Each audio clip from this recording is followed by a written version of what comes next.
Good morning. I'm bringing you today's daily reflection, and I'm going to start it by saying, do you have a family tradition?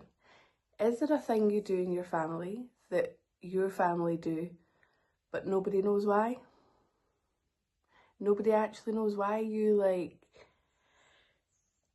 have to do this tradition. It's just something that's always been handed down.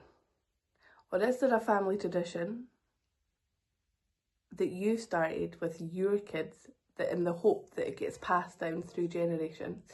There can also be life traditions.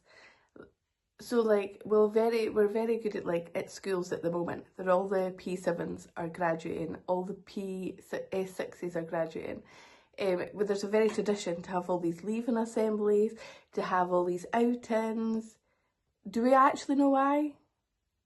What about church traditions? We have things like, we have all our Christmas services, we have our Easter services, we've just had Pentecost service. Do we know why?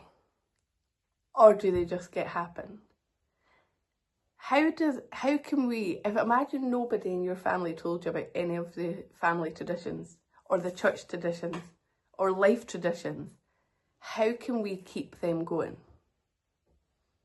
In today's Bible reading, a little bit at the start to summarise it before I tell you, is Philip meets an Ethiopian who is reading the book of Isaiah the prophet, and he doesn't understand it. He doesn't understand what he's reading, and he says, "How can I unless someone explains it to me?" So today's reading's from Acts 8, verse 35, and it says, "Then Philip began with the very passage of scripture and told him the good news about Jesus."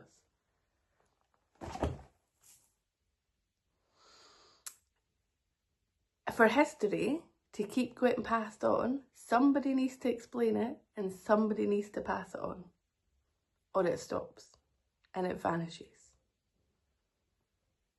It's the exact same with the Bible. It's the exact same with how God plays a part in our lives.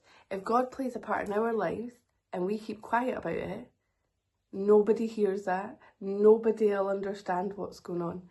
The only way for people to understand what happens in the Bible, in prayer, in our lives as a church community, is if we pass on information.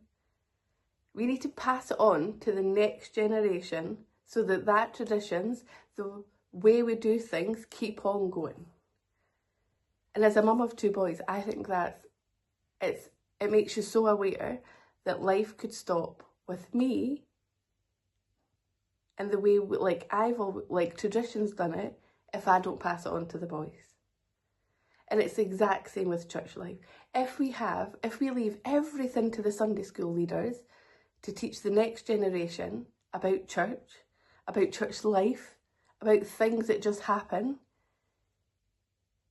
are we taking responsibility for the next generation, or are we handing it on to somebody else?